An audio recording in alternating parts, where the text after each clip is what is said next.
नमस्कार, सलाम और जूले। मैं हूं सोनम वांगचुक लद्दाख से। आप में से कुछ लोग हमें जानते होंगे हमारे शिक्षा सुधार के कामों के बारे में, या फिर पर्यावरण के काम में आइस स्तूपा, आर्टिफिशियल ग्लेशियर जैसे कामों के लिए, या फिर आई लिव सिंपली जैसे ग्लोबल मूवमेंट्स जो कि सादा जीवन अपनाकर क्लाइमेट चेंज को रोकने के लिए लोगों को प्रेरित करती है।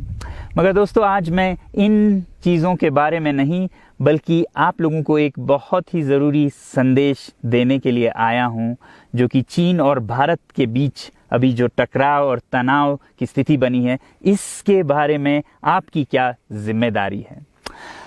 मैं लद्दाख में हूं और आप देख रहे हैं सिंधु नदी को बहते हुए यहाँ, और वो जो पहाड़ियाँ हैं उनके पीछे नुब्रा और चांगतांग के वो इलाके हैं जहाँ पर ये तनाव बढ़ता जा रहा है। हजारों सैनिक वहाँ ले जाए जा चुके हैं। सुनने में आया है चीनी वायुसेना के जहाज भी वहाँ तैनात किए गए हैं, और एक घंटे पहले भारतीय वायुसेना के जहाज भी मेरे ऊपर मंडरा रहे थे।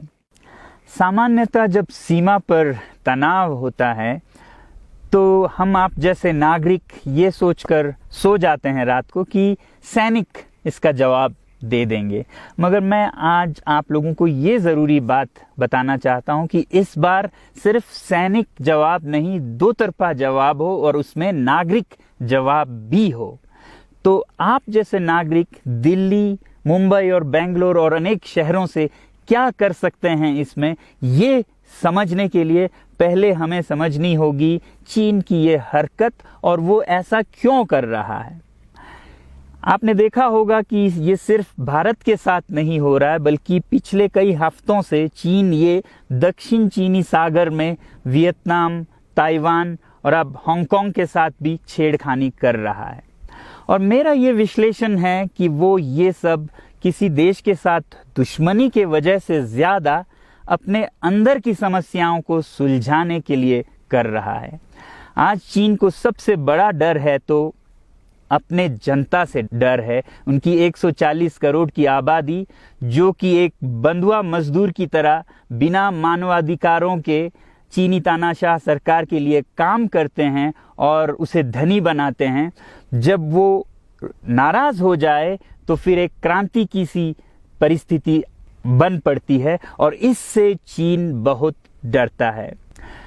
आज कोरोना के प्रकोप के बाद चीन में फैक्ट्रियां बंद हैं, एक्सपोर्ट्स बंद हैं और बेरोजगारी 20% तक बढ़ चुकी है। लोग बहुत नाराज हैं, क्रांति हो सकती है, तख्ता पलट हो सकता है। इसीलिए चीन पड़ोसियों से दुश्मनी करके अपनी जनता को अपने साथ जोड़ने में लगा हुआ है, और ये पहली बार नहीं कर रहा है। 1962 में जब भारत के साथ जंग की तो वो जंग भी उसने अपने जनता को संभालने के लिए की थी। तब 4 साल का अकाल और भूखमरी हुई थी, और इससे ध्यान हटाने के लिए ये जंग की थी।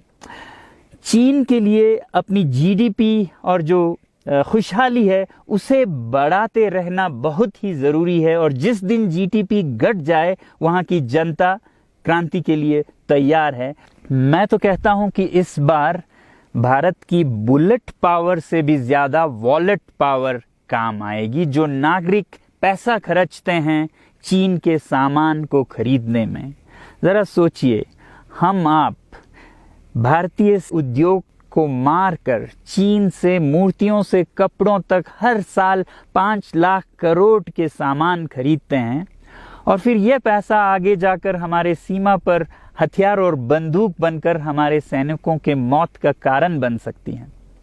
तो इसलिए अगर हमारे देश के 130 करोड़ लोग और 3 करोड़ जो भारतीय बाहर के देशों में हैं, सब मिलकर भारत में और बल्कि दुनिया भर में एक boycott made in China movement या अभियान शुरू करते हैं, तो आज दुनिया भर में चीन के प्रति रोष है।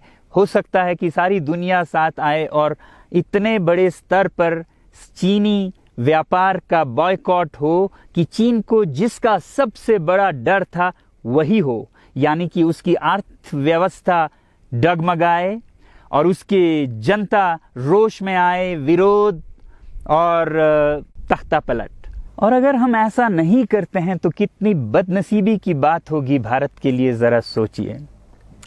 एक तरफ हमारे सेना सीमा पर जंग लड़ रही होगी और दूसरी तरफ हम आप चीनी सामान, मोबाइल से लेके कंप्यूटर्स, कपड़ों से लेके खिलौनों तक को खरीद कर उनकी सेना को पैसा भेज रहे होंगे, चीन की सेना को। ये तो हुई हार्डवेयर की बात। दूसरी तरफ हमारी युवा चीनी सॉफ्टवेयर, एप्स, गेम्स जैसे टिकटॉक, शेयरिट, इन सब में मस्त, उन्हें दूसरी तरफ से करोड़ों करोड़ों का पैसा भेज रहे होंगे। तो इसलिए बहुत ज़रूरी है कि हम एक नागरिक जवाब ज़रूर दें और इसे एक अभियान बनाएं, ग्लोबल मूवमेंट की तरह। ये बॉयकॉट मेड इन चाइना का जो अभियान है वो भारत के लिए भी एक वरदान साबित होगी। जैसा कि हमारे प्रधानमंत्री ने एक विजन हमें दिया था स्वावलंबन का, सेल्फ रिलायंस, वो तब हो सकता है जब हमारे अपने उद्योग फलें फूलें। और जब हम बॉयकॉट करते हैं इन सामान का तो अपने देश के उद्योग का, उत्पाद का हम प्रयोग करेंगे और उससे मजदूरों को रोजगारी मिलेगी और सारा देश खुशहाल होगा। बजट होगा कि हम और अच्छी तरह से टक्कर ले सकें सीमा पर भी।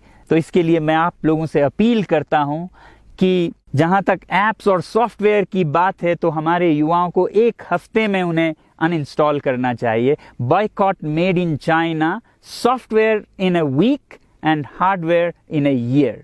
क्योंकि साजो सामान के लिए वक्त लगेगा हमारे अपने देश से और बाहर से विकल्प निकलने तक, तो उसे हम 1 साल के अंदर कर सकते हैं। तो ये हम न सिर्फ अपना प्रतिज्ञा करें बल्कि 100 और लोगों को इसके बारे में समझाएं, शेयर करें सोशल मीडिया पर, और हमारी जो मीडिया है वो जनता तक, देश के कोने कोने तक पहुंचाए। और जैसे ही इसका असर दिखने लगेगा, इंटरनेट से ऐप्स लाखों में, करोड़ों में अनइंस्टॉल होंगे, तो चीन को संदेश साफ जाएगा और यही एक तरीका उसे मेज पर पहुंचा सकती है जहां पर की बातचीत हो शांति की। तो जाते जाते मैं ये बता दूं कि मैं क्या करने जा रहा हूं। इस फ़ोन पर जो भी चीनी ऐप्स हैं उन्हें तो मैं 1 हफ्ते में हटा रहा हूं, बल्कि ये फ़ोन जो कि चीन में बना है इसे भी मैं 1 हफ्ते में अपनी ज़िंदगी से अलग कर रहा हूं। और 1 साल के अंदर हर वो चीज़ जिस पे मेड इन चाइना लिखा है उसे ज़िंदगी से निकालने जा रहा हूं। हमें चीन से, चीनी लोगों से कोई समस्या नहीं है, चीनी सरकार और उनकी रवैयों से समस्या है। जब तक चीन में परिवर्तन ना हो हमें ऐसा करना होगा। और आप लोगों से मैं अपील करता हूं कि आप अपने शहर में, अपने मोहल्ले में ऐसे इवेंट्स करें जहां लोग प्रतिज्ञाएं करें कि चीनी सामान का बहिष्कार करें जब तक चीन में परिवर्तन ना हो। और मैं सालों से कहता रहा हूं कि 21वीं सदी में देश के लिए जान देने की नहीं बल्कि जिंदगी देने की ज़रूरत है।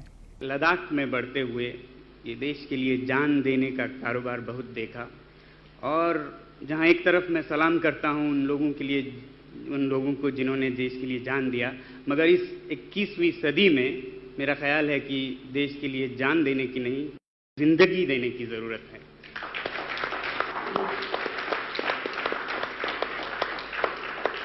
तो आप भी निभाइएगा अपना रोल। जय हिंद।